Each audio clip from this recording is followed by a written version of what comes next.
Vice Chair Willie, Here. Chair Harrington, Here. Commissioner Fye seems to be absent.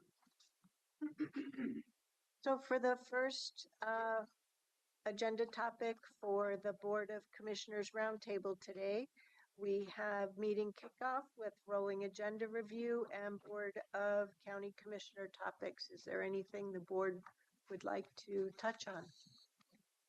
I would briefly just like to chat about our timing for our midday breaks and what my needs are that seem to sometimes be challenging. Would you be comfortable doing that now, or would Sure. you like to do it at another time? I can do it. I can do it now. I can deal with 45 minutes, but when we get to 30 minutes, that is not enough. Oh, you mean lunch? Yeah, sorry. Oh, not like the mid-afternoon breaks. No. No, I'm No, with you. just the lunch break. And I've tried to sort of be subtle in my asks of like, can we come back at a different time? But I just cannot do all day a 30-minute lunch and use the restroom, and like it does not work for me. And I don't know how to deal with that if we're not on time. I understand that's a problem, but we also I was talking to Chair Harrington on Tuesday and she said, you should mention that to the team. So Yes, I am please. mentioning that to the team. Thank you very much. Thank you for mentioning that. I think Commissioner that there are Snyder. many that agree. So this specific Tuesday, we're in the situation where, as you know, I no longer facilitate commissioner discussion to the time on the posted agenda. Yeah. I will turn to the board and ask, what would you like to do in different forums? But if a particular commissioner or set of commissioners is taking longer in their remarks, I no longer try to foster closure on behalf of the board as I have previously done. As such, we have been not just running the risk of rolling over, but in fact have rolled over. So this Tuesday, we ran into the situation where we had a time certain outside speaker at 1 o'clock.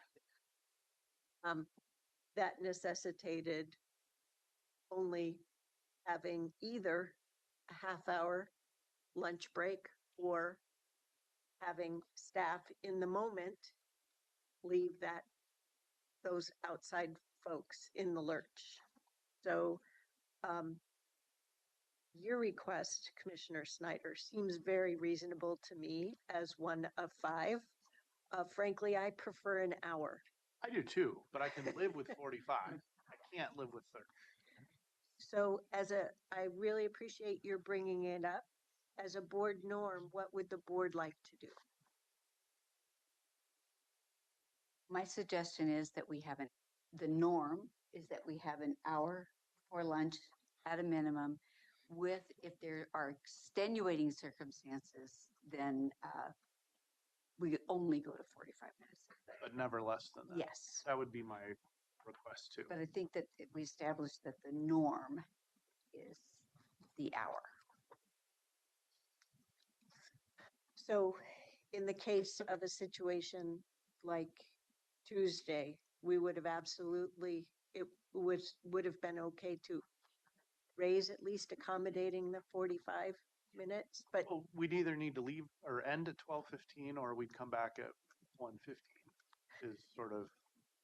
And I might suggest that the board clerk, as a timekeeper, remind us when we are getting to a position of having to potentially shorten that. I think that's the person that I would look to.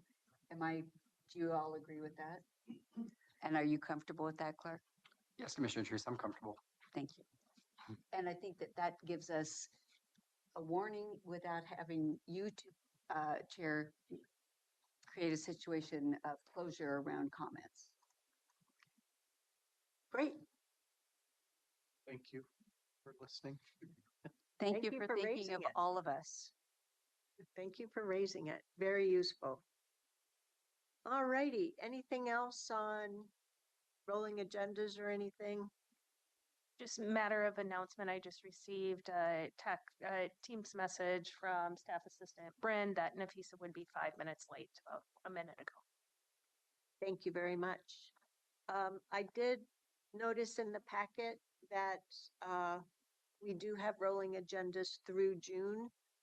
There are a lot of different activities where staff really relies upon us throughout the remainder of closing the fiscal year. So if you could just take a moment at some point in the next week or so to confirm that and bring any updated information in, that will be great. And it is only March, I realize that, but generally by the beginning of May, our staff dependency on us needs us to be scoping out summer vacation. I use that term loosely all the way through the end of September for the transition month after the school holiday months. So if you could at least get placeholders to staff, that would be very useful. May I raise a question while we're talking about Of course. this? I'm looking at our board adoption day, which is June 16th. Of the budget, yeah. Yes, and it looks like you are out of office on Yes. that day. But I haven't We're double calling- checked to see how that's documented. I'm planning on zooming in. I'm raising that now so that we all think about the fact that we'll need to have quorum for that Yeah. adoption. So just a reminder, not that in case you can't call in for some reason. Oh, I'm making plans to make sure I can. I called in from Singapore. Yes, yes.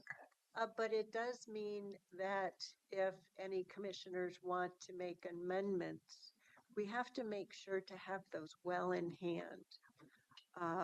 Not just a normal 3 days before a business meeting, but likely a full week, because staff has to do the turnaround after adoption for Oregon budget law and reporting. I can't remember if it's the Secretary of State, but there's a lot that staff does after our last adoption that we rely upon. I would recommend that we have that in writing to us in advance as part of our budget communication, that if you want to make amendments to the adopted budget, that it needs to be a minimum of 5 working days or whatever the agreed Let's come upon back to time that is. in topic 2, because Yeah. there is a calendar in there. That's a great suggestion. When you do get to that, can I maybe Yeah. expand on that? The budget amendment process for the budget, because what I'm hearing in this conversation is for the budget committee meetings and then budget amendment for the board when it goes to the board adoption. Yep. So being very explicitly clear on both of those processes. So we can, separate as process. Chair had suggested, we can come back to that, but just in your mind, lifting that. Wonderful. Okay, are we all done with number 1? All right. Can I just make a couple observations on the rolling agenda before we move on? So just as I had reviewed the rolling agenda in just the work ahead for the board for Washington County, there's a lot of yellow highlights. If you look at the upcoming months on the top of each day, and it says no more work session items. So we are full. And then you go into April, and in April, we are purposeful by April, May, saying keep the meetings light, because that's when you get into budget review time, and your board has asked staff to keep those meetings light. The reason I bring this up is because looking ahead, meetings are full. So there is not a lot of space to add new items without removing existing workloads. So just that was one of my observations when I had reviewed the 4 months. I thought we were going to get the CWS budget on April 17th. I'll have to go back and look at my notes on that, because I was relying upon that. Okie dokie. All right, well then, without further ado, if everyone's ready, why don't we move on to topic 2, fiscal focus, general fund forecast. Thank you. And I will kick it off. I mentioned this during leadership update, but just appreciate the board's flexibility of adding this in really, if I will say last minute, when I had approached the chair on Friday saying, I think we would appreciate if there was space with the board to have an fiscal focus financial forecast update. What this speaks to is I've heard budgets been referred to art and science. Sometimes it can be a combination thereof. And really what one of the qualities that I appreciate about this board is your openness for staff always bringing you back new information and knowing that it is our commitment to bring you back that new information in a timely manner. So prior to going into budget orientation, we wanted to give you the first look of what we're seeing within the financial forecast, which will impact this budget. And I want to just openly state, and Mr. Steyer will walk through what has changed, but this does change the last fiscal forecast that we presented to your board in December. So there are changes from what you last viewed to today, and the purpose of today is to walk through that. In addition, there are a lot of reminders in here of the journey that we've been on. Feedback that I've received from several of you is it is helpful to review this information because the amount of context and information you receive, it just sometimes I personally use the word it gets more sticky over time, and we all can retain that information and context a bit more. So with that, I'll turn it over to you, John. All right, thank you. So, yeah, the agenda today, we'll talk about the Oregon budget law, a couple of things, just a reminders to the board and ourselves, and also general public that are listening. We'll talk about where we're at in this year's budget process and provide an updated forecast. And we'll talk about our general fund revenue options. So just as a reminder, a couple slides on Oregon budget law that we will review this in more detail in our budget orientation with the budget committee. But the main purpose of the law is to ensure that it provides a series of statutes that require local governments to prepare and adopt annual budgets following a very specific process. It outlines the budget cycle, the basis of accounting, and requirements for estimates. It provides standardized methods of estimating revenues, expenditures, and proposed taxes.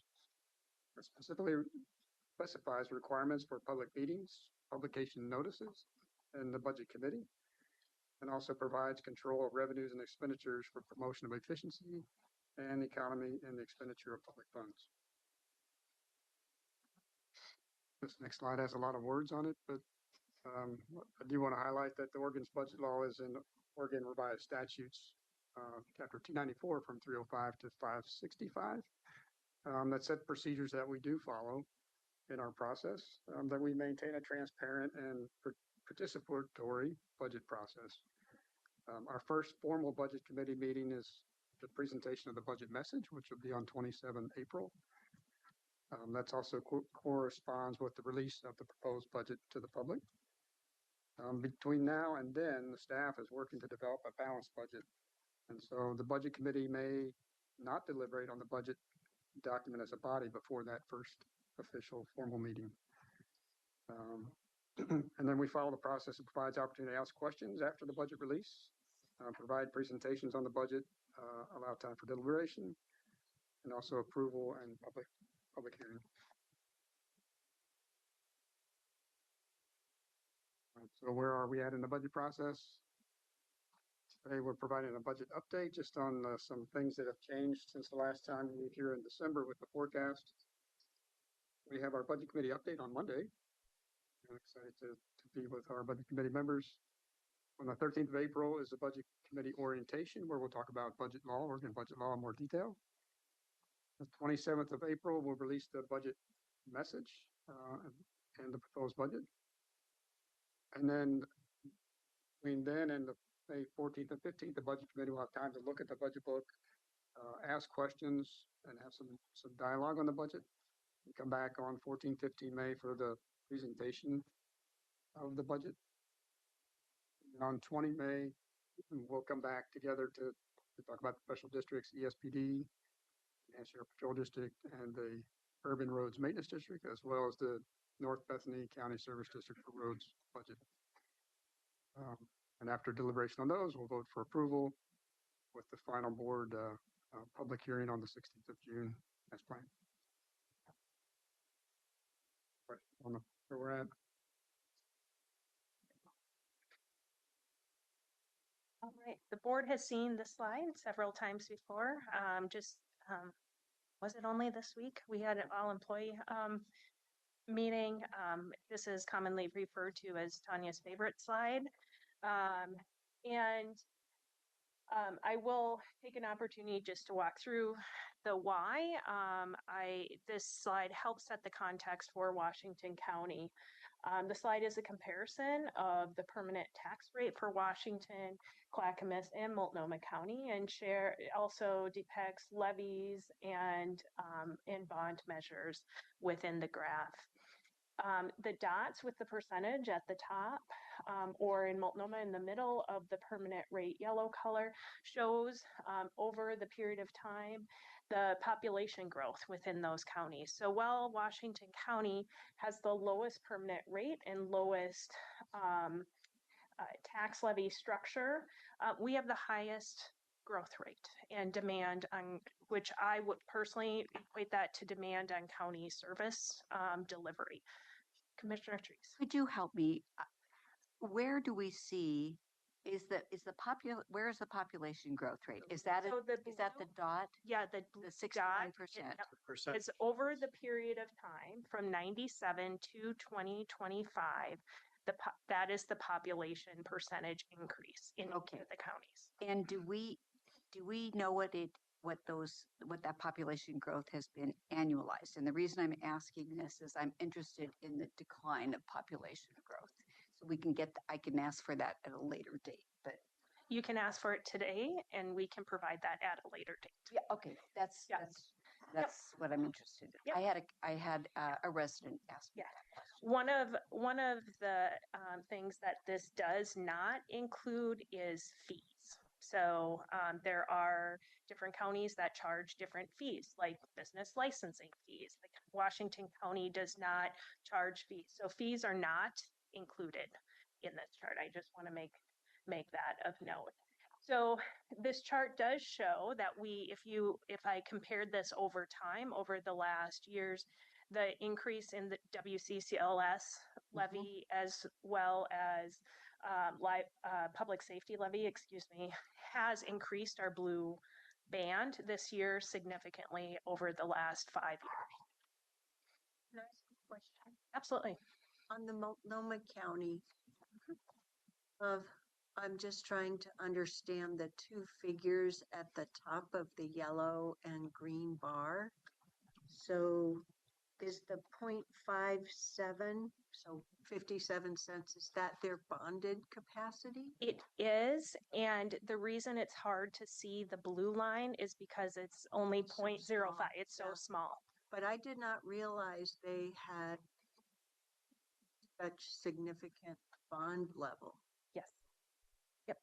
And that's a good point to point out, because one of the things that one of the aspects school districts have relied heavily on for their capital needs has been capital bonds, or we see that also from Metro and also our special service districts such as THPRD relying on bonding as a way to meet their capital needs. So just for the record, Commissioner Fye has joined us in the room. Good morning or good afternoon. Any further questions on this chart? No. Next slide, please. I'll turn it back to John. So this slide was presented by our A&T director in November at the roundtable, just adding as a reminder of the anomaly that we faced this year, or that we're fortunate to have this year, and assessed value growth and some of the implications that come with that and how we're working that into the budget process. So on average, the county enjoys a 4 to 5% increase in assessed value growth year on year. this year with the anomaly, we had our property coming back from Intel, from the abatement period back to the tax rolls. That's part of the strategic investment program and we also had the data centers that came on the rolls and did not have an exemption program, which added to these were unexpected. And also the Maxim that's there in the top purple shade is another new development that also added to our tax rolls this year. So as we plan the budget going forward, we plan from a budgetary perspective about a 4.25% increase in tax revenues going forward in the budget. It kind of goes back to the art and science of things. There is, I think, a lot of art with this. Some of the science is the 3% cap on AV growth will apply next year and ongoing. That's a fact, right? So that's easy. But where there are things that property taxpayers can appeal their valuations or high-tech assets rapidly depreciate, that's more the art, I think, how we see trends and what we can find out information and confirm things going forward. But we make the assumption that from this level going forward, we're at 4.25. That's what I was going to verify. Yep. You don't expect the things that are marked Intel data center Maxim, you don't expect those trends to Right. Well, we expect from that level going forward at 4.25, we don't expect any additional things on top of that. And could you remind me again where the 4.25 comes from? So when you see the green bars here, the assessed value is average about a 4.5% over time. So when you take into account property tax that's not collected, so we have a rate and that we use for budgetary purposes that we budget at 4.25%. So even though the green for 25-26 says 4.9, Right. They're assessed values versus the budgetary percent that we budget for. thank you. Because there's a gap, which we're very proud of in Washington County, our collection rate of taxes, but there are still some taxes that are not collected based on the AV. That could be either failure to pay, or another example is a successful appeal on that AV rate. One of the other things I'll just note, that question that I've received over the last month or two is, well, tell me, Tanya, can we project, we should be able to know because Washington County oversees assessment and taxation, you should be able to better project this out. No. Assessment and taxation actually follows clear state statute as far as how properties are appraised. And so all taxing districts receive AV information at the same time. That includes Washington County. And I want to make sure that's on public record because that is very important from the integrity of the process.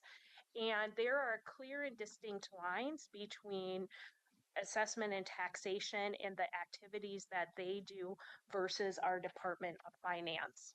And I really appreciate the professionalism of both those functions to make sure that we continuously uphold the integrity of our A&T function for our property taxpayers, our properties, as well as all of our taxing districts. So for clarity, when I'm looking at this bar, everything above the green line, those are agreements that are rolling off. Just the blue is the agreement that's rolling off. Okay, The yellow data center and the Maxim, those are new properties that came on the tax rolls. okay, Big anomalies. Yep. Anomalies, right? got it. Okay, Right. thank you. Not expected to continue. Right. Trend. And, right, so, but our base level changes Yes, right. for the right. future. And then but we won't see this type of bump, so to speak. No. Growth. I would suggest using the word growth. Growth. Of tax base. Okay, and I'm thinking about how we talked about this in the public space. So again, the Maxim and data centers are new Correct. pieces, Mhm. and Intel is the change from a former civic. Yes, correct. Can I ask one more question that's related to the 11.3% bar. I've had some ask, well, okay, you're doing the conservative thing of recognizing that as one time, but is there a possibility that some of that may still show up for next fiscal year? And so how does that relate to what the level of revenue Right. percent AV growth that you might use for next year's budget, or do you still want to see that as one time? Right. So we are taking that as the new baseline level. The 11.3? Yes, and then going forward at 4.25 from there. So that full 11.3 is permanent? Yes, that's our assumption in the budget process. Yeah, so thank you. I'm confused by that because we've been told it's one time, so it's not one time. So this is where we'll follow up, and this is Okay. where I would ask that language. This is showing the growth, and I think what you're asking for, Chair, is what are we going to be using, and correct me if I'm wrong on this, what are we going to be using as our property tax base in this year's budget, as well as what are we projecting out for the future years? Right. So we will follow up with that because I don't think we have that specific number here with us, because you're right, we will not see this growth, Right. but it does reset the base. To John's point, what we can't determine, and this is, I wouldn't even say the art, this is up to the market, too, is the tech assets that are invested, that are calculated as part of the AV.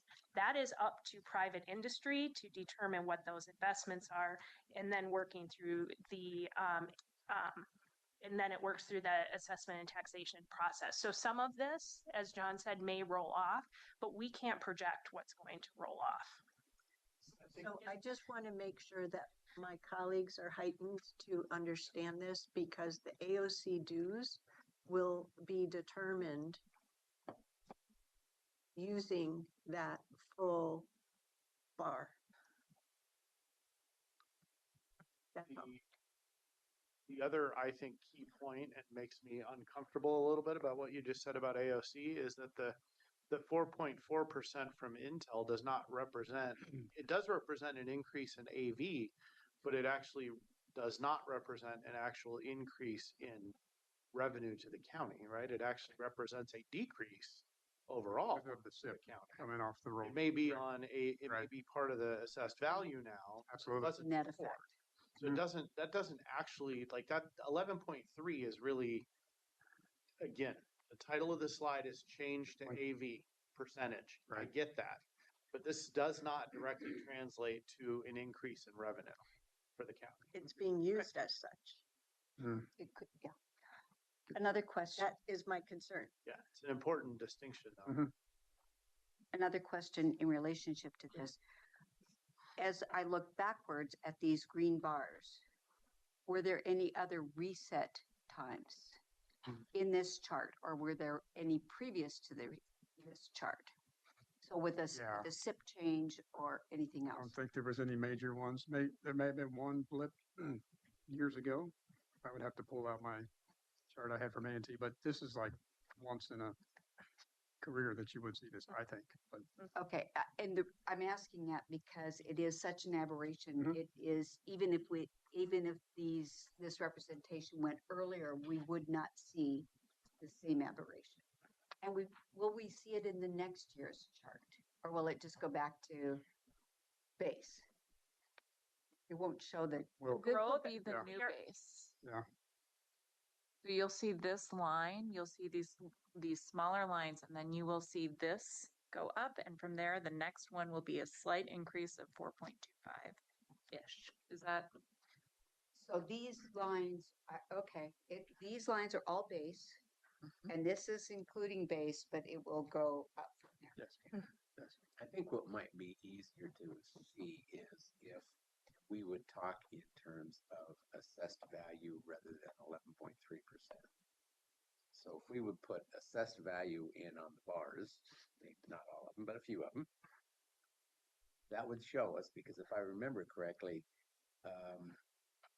the assessed value numbers that I saw shows definitely the 11% increase in assessed value.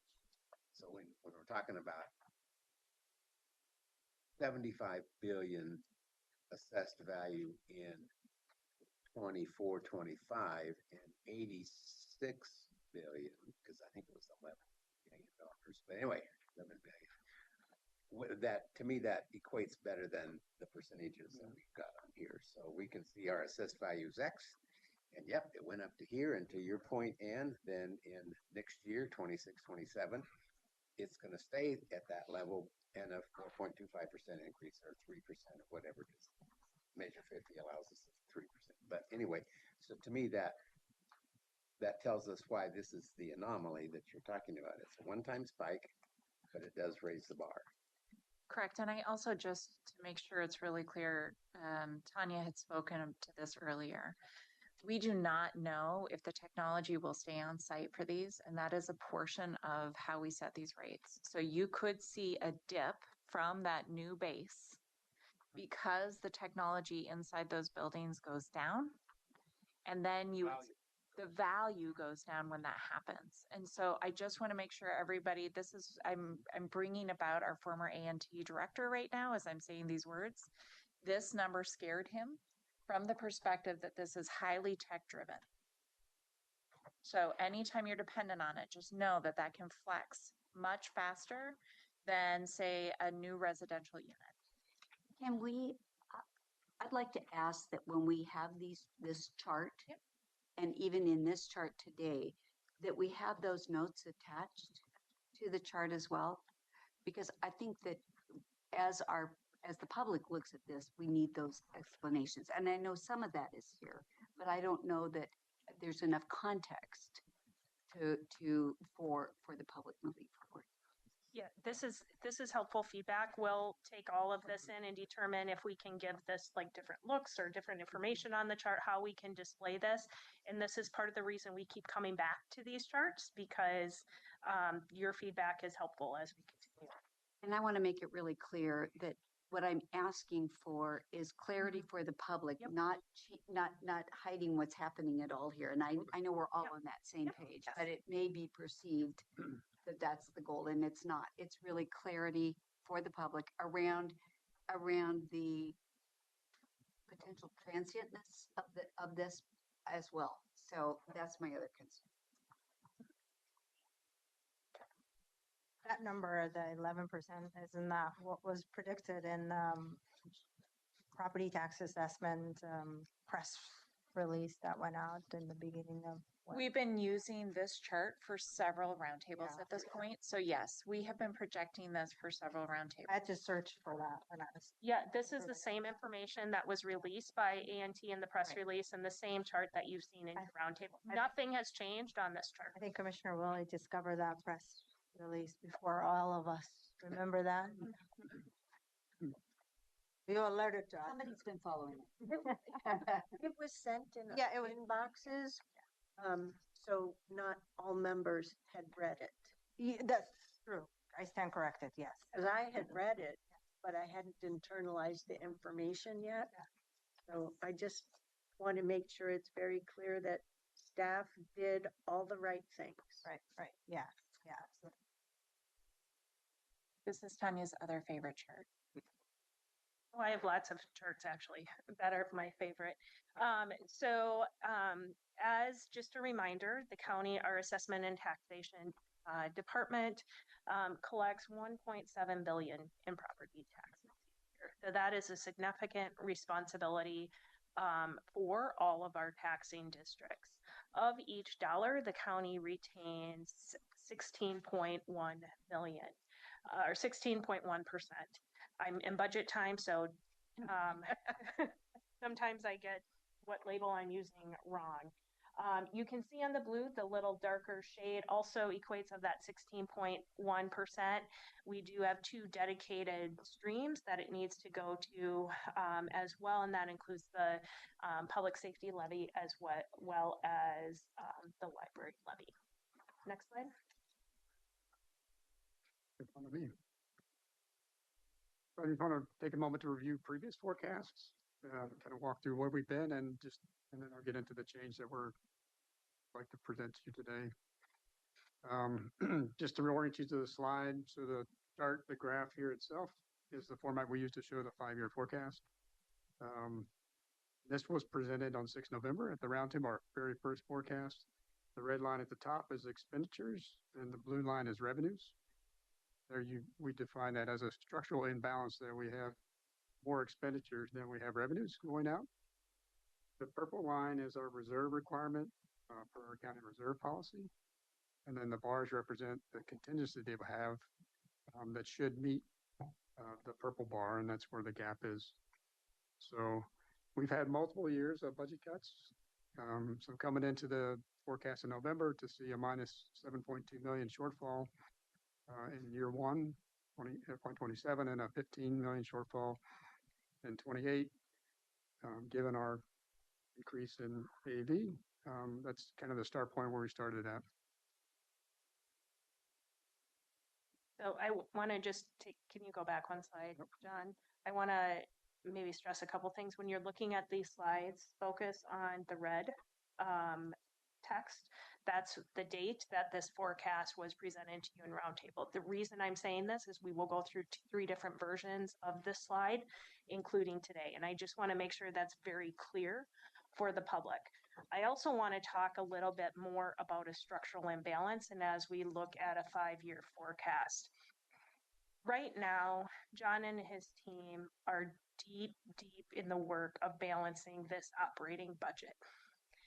We can make a choice of looking at each year as it comes and balancing the budget because statutorily that is the responsibility. Per the Washington County Charter, we also have language in the charter that your board shall be presented with a 5-year forecast. A 5-year forecast is only based on that point in time, based on information you have. So what we are doing is bringing you back the forecast as we receive more information. We know your board is aware that not all things are included within this financial forecast. And we will get to what's not, that we know is not included. That is what leads to a structural imbalance. And so our structural balance is we know we have more liabilities than we do revenues to fund those liabilities. That is very different than do you have a balanced budget? Yes, we have a balanced budget. And I wanted to just kind of walk through that quickly because there has been some misnomer that the county has had deficits. We don't have a deficit, and per local government and state, or as local governments cannot operate in a deficit. Can't. Do we have unmet needs and do we have liabilities that we need to determine? Yes. So I just wanted to see if there's any questions on how we talk about a structural imbalance.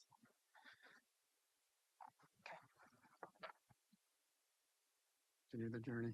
In December, we came back to your board and roundtable with an update on one of our assumptions that had to do with the cost allocation plan. And just for background information, so the county stood up the internal service funds in fiscal year 24. And so general government internal support services like HR, finance, the county administrative office, information technology were moved out of the general fund and into internal service funds. And in this model, all funds pay into this service model through the cost allocation plan. And so the formal document calculates and distributes the cost of these services to those internal service funds. But over the years that we've had this in place, the fund balances have built up. We needed them to build up to a certain level. And so they came up a little bit higher based on vacancies and other under expenditures, I guess, in those funds. And so we're at the point where we're leveling off the increase in the cost allocation plan, and we're able to take some of that back out in our assumptions. And so to me, this is the art of how we come up with a budget. And if I can add to that, it's the years over years of cuts that internal service departments have taken to. It's not just building the fund balance. So this slide was explained to us at that roundtable in December, but time has passed in my using this with outside folks. So this slide actually tells us that the cost allocation plan is now set at a negative number. So the cost allocation plan will be used is essentially a subsidy. Well, it's reducing the amount that we're putting into it. That's not what this Yeah. depiction says. This depiction says the cost allocation percent number is negative 3.8%. Not that it's 3.8% lower than the November forecast. Okay, correct. We'll correct that. Correct. Thank you. Okay. Talked about it in December, that's all. But it's also a good catch, and it's not the transparency we want when we're Mhm. talking to the public Yeah. about what's happening. There is a cost that every department is paying for the cost allocation plan. It just was lower than we had originally expected. So we'll make that more clear. So, but to close the loop on this, if I understood the dates correctly that are on my calendar relative to budget, we have a budget update with the budget committee next Monday, so that information will be corrected. Correct. Yep. That's, Absolutely. that's what I assumed. Yeah. And I thought Mhm. with what you were telling me that that's what would end up, which is why I wanted to verbalize that. And most of these slides will be used in that update. We're adding some just from other meetings, but yes, it will be important for us to have those corrected. Thank you. So now we're just going to the forecast adjustments. As I continue to learn more about county budget and the job that I'm doing, one of the things that we have in our forecast is debt service. And so as we were building the budget forecast, we discovered, and as I was developing the budget, the debt service side of the house, discovered that we did not include a retired debt service. So we have a bonds from 2016. They're full faith and credit bonds, and they were used to work these programs. This is a refunding of prior debt, and so these bonds allowed the county to save over a 10-year period about $4 million by refinancing the bond structure, reducing interest rate from various items from 3.36 to 5% down to 2.7%. So the savings of the process of refunding a bond was used to save the county money. And now the good news is that the final payment will be this current fiscal year. Yes. So that's your point of retiring the debt means we don't have any more payments. Absolutely. Yay. And I want to clarify, and John, thank you for the comments you made. And as a learning organization, if staff, we miss things sometimes. We bring it forward right away. And for members of the public and also the board, what John is communicating here is we did not include in the forecast this retiring debt. The county has fully paid all of its debt service. So I want to be Not very about lack. clear. This is about On this. forecast, This is a Yes. Thank you. forecasting. not about paying. Correct. Correct. The second piece of that is on the personnel cost side. So in our personnel services line in our budget, we had a debt service for PERS that we were as an expense, and so that is no longer required going forward either. So that well, And would you remind, is that the 8.1? Or is it embedded in the 8.1? it is embedded in the 8.1. So And that's about Right. 1% that comes. yes, taking about 1% is what our estimate is. So this is the forecast taking those two things into account. The $6.2 million in retired debt service and reducing the 8.1% personnel to 7.1%, which puts us in a positive for the current projected budget year, 1.7 million. And for the following year, 4.4 million in the positive. And so things can change with a certain amount of dollars. But we also have other things that we need to have in the budget going forward. I think Tanya will talk to those on the next couple of slides. So I just want to make a comment about nomenclature.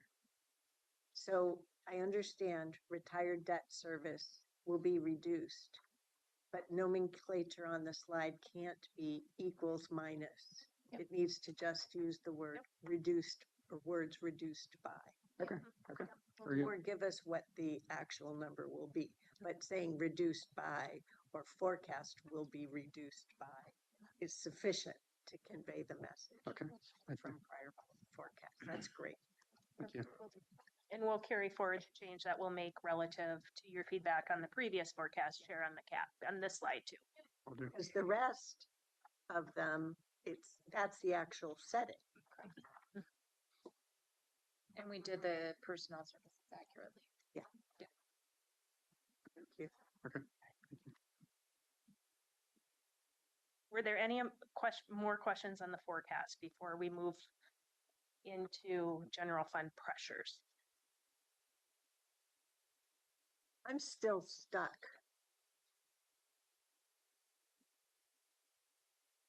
on the base amount because you're on revenues, because for 25-26, the current year, the AV growth was higher than 4.9%. Oh,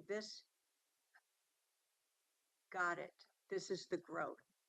Thank you. Yeah. Never mind. I had to put you all through my painful internalization. You can see the little blip though, Yeah. the blip in 25-26, I think, I'm checking for understanding here. Yes. Between the red and the blue, Yeah. that is what caused that, right? Yeah. In the revenue versus it. Correct. The dotted lines. It's represented in the dark blue. Oh, no. At the top, Oh, up there. Phew. Yes, thank you. Yeah, I can't, Thank you for getting my attention there because this chart conveys a lot. it does.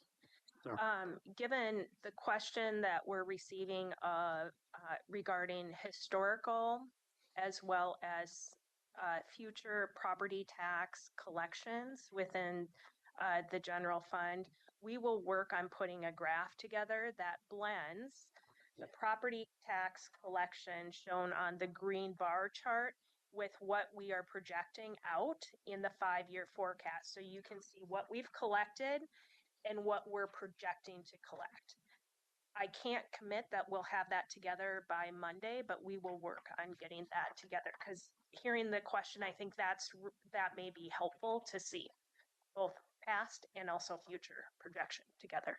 The other thing I'm doing is I'm writing on every single one of these forecast slides. Not all liabilities are funded. Correct. Very good. Yep. So this forecast, the one that you've got dated March 6th, it also, I just want to confirm, it has or assumes an MSTIP and WCCLS increase of 4.25%. Yes, correct. Okay. From the general fund. Yes. It also moves us from the forecast, and I'm only talking about forecast here, Mm-hmm. and I understand what a forecast is. Yep. It moves us from -5 to +1.7, but we're going to be talking about pressures as Correct. well, which Correct. may affect that Change it. number. I hadn't noticed that number either. So, Yeah. but I do think that there's another shoe that's going to drop. So can we just quickly flash through the 3 forecasts, John, and go back to November quick? So I just want to just quickly take us back where we thought we were in November. We thought in November that we would need to make a minimum of 7.2 in reductions to the general fund. Then we received more information, and in December, we came back to you, and what we presented at that time was 5 million. That is the number that was used for your board to give me as budget officer and county administrator direction to departments. Now we're here in front of you in March, and if you can forward now to the current, based on information we have now we believe it to be true that it's 1.7 million.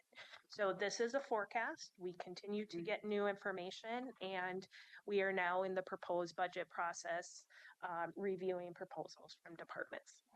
And the change between the 5 and the 1.7, is that related to the it's related, but how much of it is made up of the retired debt service and the personnel costs? So 6.2 million debt service and 500,000. And that's what, so that's. It is the number. That Those two is, things. yes, Is what I've changed. those two. Correct. Okay, I just wanted to confirm that there weren't other factors. But can I move off of that? Because I'm still with debt service. For this forecast, though, we do have the debt service cost of the misstep Yes. 5, whatever, Mhm.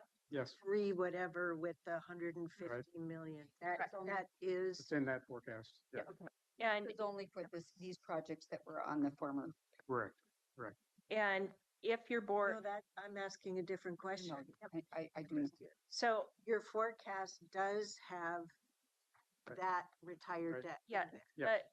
the forecast does account for the misstep bonds that have been issued. And if you may recall, on Tuesday, Mr. Steyer had presented on budget supplemental, which included misstep as well. So I'm just trying to connect the dots Yep. there on where we're at with certain I get it. processes. Good news? Yes, but. It is better. Sorry. Now John turns it over to me. Yes, to but- say, But, "That's a good news." but. It is. That's bad news, yeah. It's good news. You pay something off, that's good news. Yeah, it is. Yes, it is. Thank you very much. And get credit for it. So the board may recall this is the format that I've presented in previous roundtables. There are too many words on this slide, so the next slides actually break out this information, but I just wanted to show this first because this is the Summary. orientation that you're used to. Yeah. So next slide. So now let's just focus on the left-hand column of that previous slide that I showed. So if you may recall, and we've discussed this through roundtables and work sessions over this last year, we have 3 new bargaining units and newly ratified existing bargaining agreements in place. So we need to fully account for those costs within this upcoming budget. We have committed to restoring previous reductions of FTE from the sheriff's office to commensurate with recruiting and ability to hire within the sheriff's office. This is specifically focused on the jail. I have said this publicly, but I actually want to repeat this. Again, I really appreciate the leadership of Sheriff Massey. There are not all sheriffs who are willing to say, I will give up these positions in the budget and come back and work collaboratively with the board on reinstatement in time. That was trust. Yes, and so thank you, board, for that. And that is why you'll see this brought through in a very linear line through this upcoming budget process, because I will focus this still on outstanding liabilities that won't be we will not be addressing this year. Workday enterprise resource planning, supporting our enterprise resource planning system, our software system. There are FTE that we need to have in place from HR, finance, and IT. One of the benefits of moving to a cloud-based software that is a software for service so that we do get updates. Can you believe it? We're going to be pushing out an update already on Workday, and we just went go live in January, is that the system will remain more contemporary. And that may take staff to be able to execute on that work. In addition, as we get more comfortable in working the bugs out with operating within the current system, reports, and maximizing the use of the technology. Tanya, can I just add one thing? Yep. on that? So the other piece that we've been trying to make sure is clear, one of the reasons why we need additional staff around this service is because historically our policies were out of date. We were not meeting GFOA standards for best practices. As we are setting our own internal controls, we're being more responsible with our dollars. We're trying to make sure that we can be as transparent as we are being in this space. It requires us to have more staff to pull those reports and to do that work and to do the extra steps necessary for our internal controls and for the policies to meet those national standards. So some of this is coming from that, some of it's coming from the system, but I just wanted to make sure you were aware that it's really a lift of both. Thank you. And our last financial audit did highlight the need to improve internal controls as well. ARPA transition, still continuing critical staff to core county operations. That does mean simultaneously we are nearing the end of ARPA programs that were started, will sunset with the conclusion of ARPA funding. There has been the commitment for Sheriff's Office body-worn cameras for jail deputies, so that is moving forward. And as your board is aware, in November, you used reserves to fund one-time expenses for both the SNAP disruption emergency declaration, as well as immigrant and refugee service. So this is replacing those funds because we used reserves. So per your financial reserve policy, a proposed budget will meet the reserve target. So if I could mention that those two bullets as written, I 100% agree with what you've said previously about those two bullets and including what you've said today. But I have had the experience of those two bullets leading some with the impression that we're going to do something more than we did, that listing these here doesn't convey the message of that we have to restore those funds to the reserves. We can add more words on the slide to this. Thank you. So just board members, as you continue to bring up questions or observations, as you talk to community and other individuals about this information too. Next slide. So some of this I've talked about and some I'm going to expand on a bit, and this is uncertainties that are not included in the fiscal forecast yet. We still continue to have federal and state uncertainty around future funding. As your board is aware, we are in the process of classification and compensation study. There will be findings from that study that we will need to implement when that study is complete. We do have direction on historical collections from the staffing level as far as what are next steps through that process. And we also know that there may be touch points as we work through. This is new to staff that we will need to come back to your board on.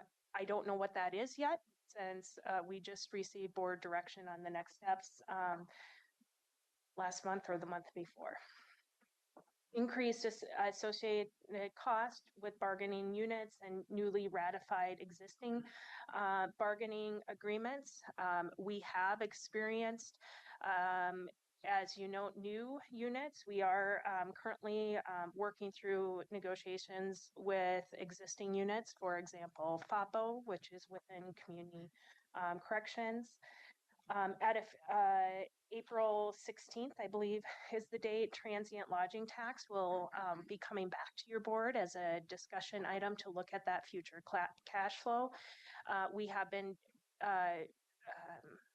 experiencing decreased collections within transient lodging, and John will speak to what does that mean from the past and what we're projecting within the future. Sheriff's Office positions, while we are reinstituting 11 positions, there are still 15 remaining positions that were eliminated from this fiscal year's budget.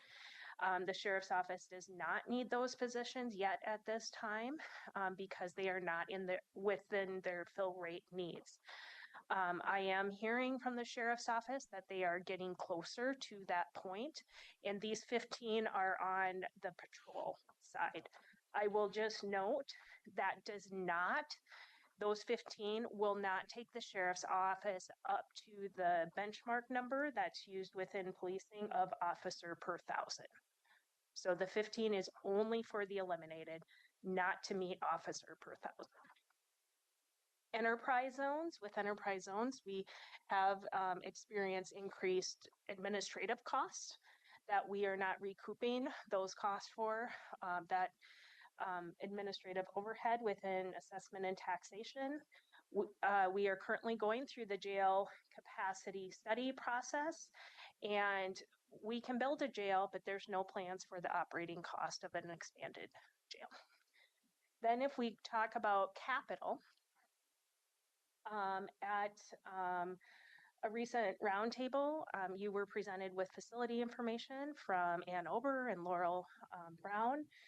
We have core unmet deferred maintenance needs within facilities. We have water intrusion within building envelopes. So what does that mean? That means that between what you see on the outside and inside walls, there is water going in between there, and that causes significant damage. It is occurring, and you've seen pictures of Service Center East. I will let you know it is happening with this building as well. This building. This, yes. So Laurel and team are continuing to get new information, and we will need to look at some of those improvements sooner than later. And the reason why is there is a point in time that you cannot let that go because it causes such significant increase in cost over time. So I just really. So I appreciate your mentioning that even though PSB went through significant remodel for the seismic retrofit and the waterproofing done for the bottom floor, we're still living with water intrusion problems. Yeah. Years later. Yeah, a comment that I had received, the board's investments within critical facilities, specifically the jail, when the issues relative to the roof, HVAC, et cetera, came up, I had someone say, well, didn't we just build that? And I said, well, yeah, 26 years ago. So like, it may seem like we don't need to do certain things in buildings. And what happens if we do not keep up with these expenses over time, we are faced with a significant situation and challenging decision your board was faced with the critical facilities and without funding set aside to do that. It's just our perceptions and perspectives on timing of things. There are many people in my prior role in the city of Tigard who do not understand that 1986 was 40 years ago and that a building built in 1983 is now 43 years old, and it feels like they just saw it built. So I'm just emphasizing the point you're making about like, because it looks like a modern building. I know we got to get real about some of this stuff though, like face the facts. Maintenance versus replacement. Hey, I've got a question. Does the jail have the new roof finished? Is it complete? We are not fully complete with the capital improvements. I don't have the latest in my head where we're at, but I will say we will be complete by October 2026. We are on process. Yep. To be done. And right now we are on time and on budget. Right now. So the reason Anne is saying October is because we need the funds expended by December. So I saw the smile. I saw the smile. And because Laurel promised that if she did nothing else, I would have that. ARPA dollars. Yes. Yes. Yep. Correct. From part ARPA dollars. Correct. Mm-hmm. The second bullet point is just continued workspace needs. We have changing needs within county workspaces, whether it's consolidation of workspace needs, whether it's safety, security needs for staff working within those workspaces. And as departments have had to cut their budgets over time, there is not wiggle room in department budgets to fund those costs. And so that is why they're under the major capital bullet point, because sometimes it's not just, for example, moving a cube wall. It could be actually reconfiguring an entrance so that it is welcoming to the community and a facility that is safe and secure for community as well as employees that work in that space. We continue to see cost escalation in capital projects, whether we are talking about facilities projects or transportation projects. So we just have unfunded or underfunded as just a blanket bullet point. Assessment and taxation archives building. The record center, I have here mandated requirement. We are mandated to keep records safe and secure. And this is another, Commissioner Snyder, to your point, what the public may not see is like, this is actually a mandated role of the county. And so this year, within this year's current CIP, we have a study underway, but that will be coming for how do we fund what that center, that building should be in the future. And to complement the jail expansion operating cost, on the left-hand side is jail expansion. Medical examiner and future medical examiner facility needs will be coming forward to your board. No capital or additional operating dollars have been identified for that, and that is a state mandated requirement for counties to deliver medical examiner services. And we do not have a facility within Washington County at this time. And then the upcoming courthouse planning and future capital needs of the courthouse. Next slide. And this is not exhaustive. This was just to illustrate that there are multiple things that will still need to be addressed. So this is my part of the presentation. We've been coming before you over the last 8 months to talk about the revenue needs for the county. Next slide. So I just wanted to give you a quick update.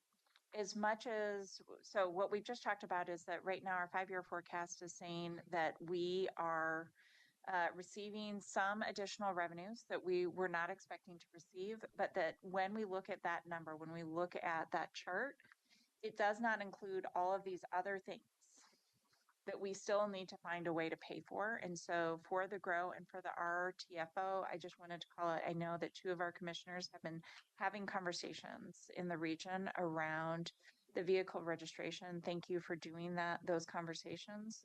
And that is an ongoing part of this process.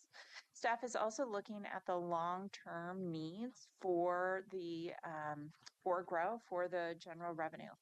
We are currently we should be back here this spring, and we are looking at any possibility that will generate more than $5 million so that we make sure that the staff work associated with the money that is generated actually is a benefit to the full budget. And so that process is underway. I also just wanted to call out and appreciate, normally I would not pretend to be Erin Calvert because she is really better at this than I am. But only one of us could sit up here today. So we are currently doing a lot around revenue, and I don't want us to lose track of what that work is. The ESPD is about to have another opportunity in our community to fund the expanded police services or sheriff services that was created in 1988. It's a 5-year levy, so we'll be going back out in 2028 in order to again have conversations with the unincorporated residents about whether or not that's a service they're willing to continue to fund. And then we did just have the passage of the public safety and the library levies. This is an opportunity for some expanded services in these areas. And again, they're levy funded, which means that the county will also be continuing to have conversations about these every 5 years to try and generate sufficient revenue to provide the services that you all approve through our budget process. That's all I had. Okay, I'm going to let Philip take my seat.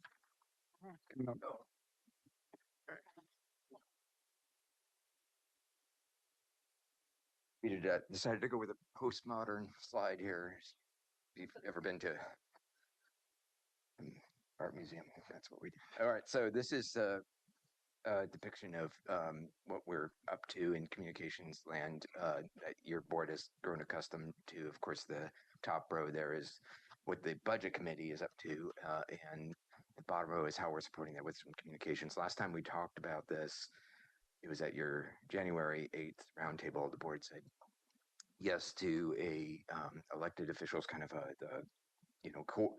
colleague to colleague gathering to update your colleagues in the elected world here in Washington County about what we're talking about today in terms of our status with the financial situation. That date of April 23rd works for your various calendars. It doesn't work for the available buildings that are the rooms in our buildings that would be the most appropriate for an event of that sort. So one of the questions I'm going to ask you is a recommendation about your feelings around a recommendation to have that a purely virtual meeting. So just to stand up a Zoom meeting for that session. And then your board also said yes to a board hosted town hall meeting. May 12th is looking good. And we do have room in the auditorium. We've got that reserved.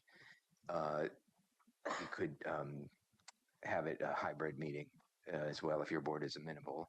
Those are the only two things that have changed really since the last time you saw this chart. So I can be brief and end it with that.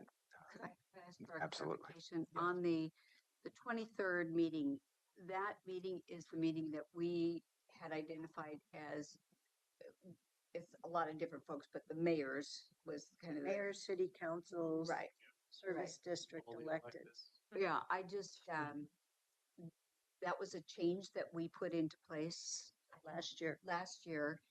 And that meeting was in person last And year. Zoom.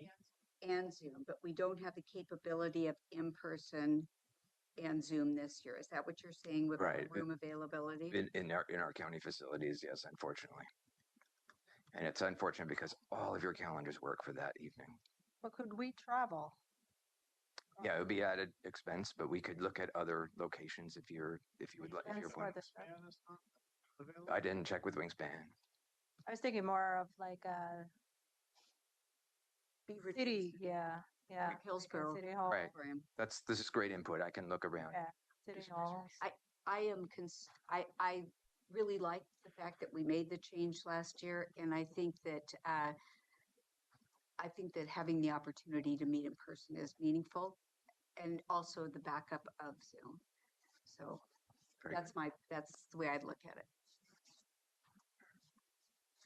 That's helpful. At the Beaverton City Hall, just for full transparency, one of the city councilors recommended that perhaps we consider the Patricia Reeser Okay. for any of our town halls. And hence why I brought up Yeah. John Duggar. So I just wanted to put it out there that it's his idea that he suggested that we come visit as a board and do our town halls consider a place. But I do think that for this particular, it's a bit too big because it's over 500 people capacity at the Patricia Reeser. So maybe the city halls, as the chair suggested, makes sense. Well, the other factor is generally with intergovernment to intergovernment building use, they tend to not charge us. Whereas Patricia Reeser would, just like with Wingspan, does come with a market cost. Good And point. we have the video component that any other city council uses with, like we do. That's true. This is great input. I would love to work with your staff assistants, So I will also Yep. provide that city mayors and city councils tend to appreciate Beaverton as a choice first versus Hillsborough because it's more central Mhm. to South County and North County. Yeah, that's a good point. Yeah. well, let us do a little research and find out. And this is helpful. This is good guidance. And I did want to call out staff in community engagement and our staff assistants will be standing up a little worker bee team to get these events going so John and his team can stay focused on the top part of this chart in terms of all the budget committee meetings. And I think the rest of it is just a culmination of all of those threads there in one place in this form of a calendar that you've seen in the past. The other, you may have it listed in these detailed ones, but I'd also like to see a footnote added to this great colorful chart since it's at a glance view. And it really highlights, what I'm going to suggest highlights the excellence of the staff here. And that is that you publish very rapidly a budget frequently asked questions. And I know from all your years that you work to have that updated with each of the budget committee meetings, and that and the materials for the budget committee meetings are posted online for easy access. That is exemplary. So I think putting an asterisk on those dates where that's available, but also the email address where community members can post or email their questions. Putting it on this at a glance, I mean, this is the exemplary at a glance. We can add that on that table. And John, can you go forward to slide 24, please? So just board for your orientation, just the question and answer timeline, just for your reference, is in the 1 of 2 budget calendar information. And I'm just lifting that up to connect your comment, Chair, and also because that's been a question that the board has asked before. And we've also, I think, we've improved the process based on your feedback. The delivery, the effort has always been exemplary, and you keep improving it every single year. Good job. Good. So I'm It's actually amazing behind the scenes work to watch happen. I will just say that. It takes a village to run a county. They're back there. So if I would say, when you're looking at the location to book, if we do pick a city hall, expect all the city councilors to be there. You would appreciate it. There you go. So Thank you went a little too fast for me. I'm sorry. I'm a little slow on these budget calendars. I want to internalize the red text, hard deadlines, because that means don't be commissioners. We have some hard deadlines too, right? Yeah, so this is where let me kind of go through the legend. So the green. I didn't mean to make you stay here, Philip. I just was afraid that you went to the thank you slide. Philip can let Philip stay there. I always feel comfortable around. The green is budget committee highlight items highlighted in green. We've chosen to leave the white areas on the chart. The reason why is we've received some question like, what is the process internally? So the hard deadline, pencils down, is really to staff within between departments and finance when they must get information into finance, because departments submit to finance and then finance has to go through budget balancing. I will say we are completely in crunch time right now. So the workload between finance and departments is very high, and this point in time where there's back and forth between departments and finance is incredibly important from a verification of what will be in the proposed budget. And I said this on Tuesday kind of simply, but it's true that 1 + 1 = 2. And to have the verification of what what will be in that proposed budget. The other piece that's incredibly important that departments are working on really closely with the assistant county administrators is that storytelling piece. So the narrative piece and the back and forth, providing feedback and edits. So that is real time. Then what you'll see in white also is we need all of this balance before we write the budget message. So there's not any slack in this timeline, unfortunately. And so if we have one piece that's disruptive, it sends everything into kind of a cycle. Yes. So that may be more information, but more of like just the internal workings of the process. So the green is really areas that you need to be aware of, as well as the yellow is the updates that Philip had just talked about. So on slide 2, I have 2 of 2. I have a question. Okay. And it's to highlight to me as one of 5. So us as 5. I'm on May 6th. First round of questions due to staff. This is for budget committee members.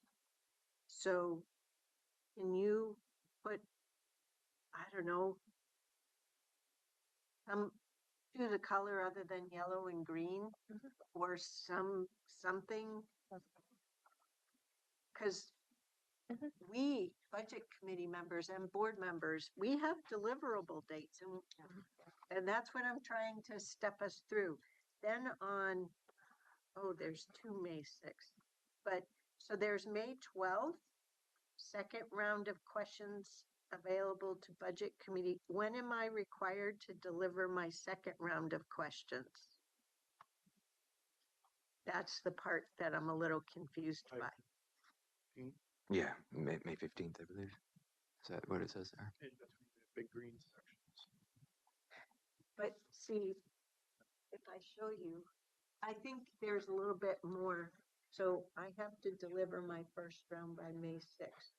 Here it says the 12th, second available to budget committee, but this says first round submitted to staff.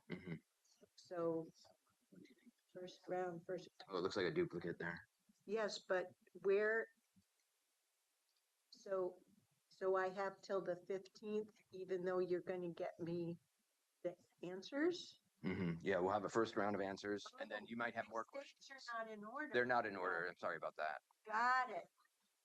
That's Okay, so what we have to understand is in the first yellow block, in the first block above the first yellow, May 6th is a delivery date, May 15th is a delivery date. And where's our drop dead date? Is that May 15th? May 6th and May 15th would be your deadlines to submit in both rounds, and then we would deliver the product to your budget committee on May 11th and May 18th, if that's tracking. Yeah. So what we can commit to, maybe not Monday night for the budget session on Monday night, but for the orientation session with the budget committee, given your question, Chair, to make it maybe a little more helpful to or you just all at budget committee. those May 6th and May 15th. We will just break out FAQs and just into one, like here's the timeline for FAQs. I'm sharing that because I want to come back to the question that we said we would come back to on amendments, because I think we can do the same on amendment. Integrate those two into the same. Yeah. We'll look at how to make it clear. Because yes, May 15th, there's second round of questions, but then there's also budget committee meeting.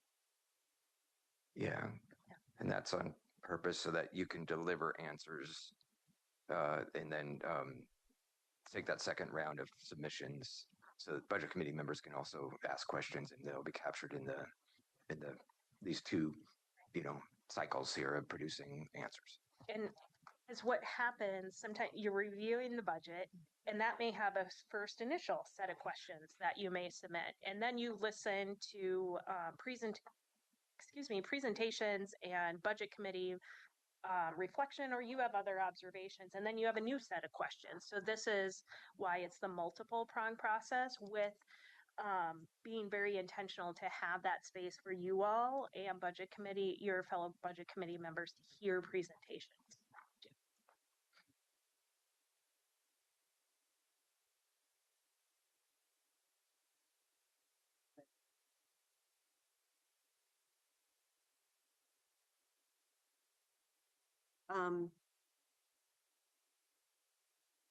I think for transparency,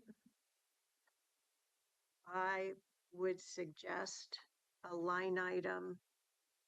You say July 1st, adopted budget goes into effect. But I know that